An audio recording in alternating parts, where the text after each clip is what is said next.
ஐயா, உங்களுடைய பார்வையில் என்டிஏ கூட்டணியை நீங்கள் எப்படி பார்க்குறீங்க? தமிழ்நாட்டை பொறுத்த வரைக்கும் என்டிஏ கூட்டணி நம்ம தமிழ்நாட்டு முதலமைச்சர் அண்ணன் தளபதியார் அவர்கள் சொன்ன மாதிரி அது ஒரு டப்பா கூட்டணி தான். ஏன்னா ஏற்கனவே மக்களால் ஒதுக்கப்பட்ட அந்த கூட்டணி தான் அந்த என்டிஏ கூட்டணி. எந்தெந்த வேடமிட்டு வந்தாலும் எத்தனை கட்சிகள் வந்தாலும் இது மக்களால் 100% நிராகரிக்கப்படக்கூடிய கூட்டணி தான் இந்த என்டிஏ கூட்டணி.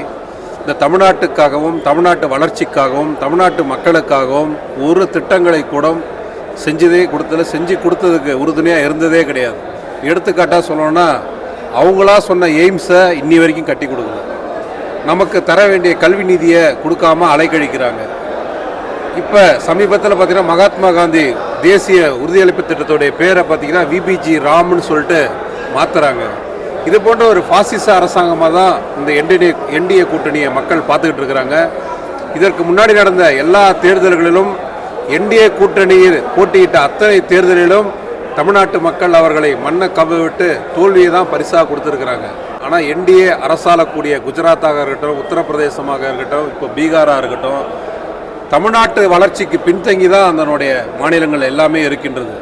அவர்களது டப்பா இன்ஜின், திராவிட மாடல் இன்ஜின் தான் சரியான இன்ஜின் என்று தமிழ்நாட்டு முதல்வர் அண்ணன் தளபதியார் அவர்கள் நிரூபித்துக் கொண்டே இருக்கின்றார். வரக்கூடிய 2026 சட்டமன்ற தேர்தலில் மக்களின் துணையோடு நிச்சயமாக அதை நிரூபிப்பார் என்று கூறிக்கொள்கின்றேன். நன்றி, வணக்கம்.